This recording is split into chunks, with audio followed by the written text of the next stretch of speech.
اللهم صل وسلم وبارك على سيدنا محمد وعلى اله وصحبه وسلم. ازيكم يا احلى اخوات في الدنيا؟ يا رب تكونوا بالف خير. مين بقى اللي قال ان البلح الرطب بيتاكل كده؟ هنعمل مع بعض احلى تحليه بلح رطب بطريقه سهله وبسيطه، والطعم ما اقولكوش واو حكايه. يلا بينا نشوف هنعمل التحليه القمر بتاعتنا دي ازاي. انا معايا كوبايه من البلح الرطب او البلح الاسمر. طبعا انا شايله منه النوايا.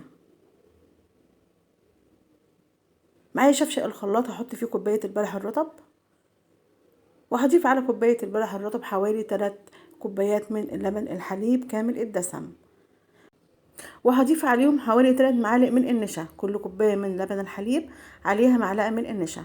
طبعا كله كده في الخلاط. طبعا انا مش هضيف سكر، لان طبعا البلح مسكر، فانت لو عايزه تضيفي سكر فطبعا دي حسب رغبتك. وهضيف كده معلقه من الكريم جانتيه الخام او المحلى. ده هيطعم لي الكريمه البلح بتاعتنا او المهلبيه بتاعتنا، وهيخليها تروح في حته تانية خالص. هنضرب بقى المكونات دي كلها كده في الخلاط، وبعد كده معايا كده وعاء هنبدا بقى نرفعه على النار، وهنقلب فيه كده لحد ما القوام يتقل معانا ويبقى معانا قوام كريمي.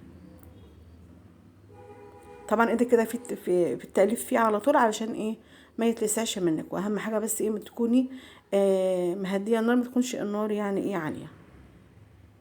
هنقلب فيه كده لحد ما يتقل معانا والقوام بتاعه يبقى كريمي بالشكل ده. هضيف بقى حوالي كده نص معلقه صغيره من الفانيليا السايله، او باكو من الفانيليا البودر. كده خلاص الكريمه جهزت معانا. هنبدا بقى نصبها في البولات. ما شاء الله تحفه، ريحه وطعم ما اقولكوش واو حكايه.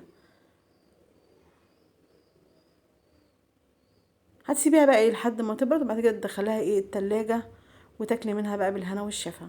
هنزينها كده بكده بالبلح. احلى كريمه بلح هتعمليها او مهلبيه بلح بصراحه في منتهى الجمال. طعمها ما اقولكوش. طعمها زي طعم بالظبط الكريم كراميل. جربوها على طريقتي ان شاء الله هتعجبكم. نتقابل ان شاء الله مع فيديو جديد.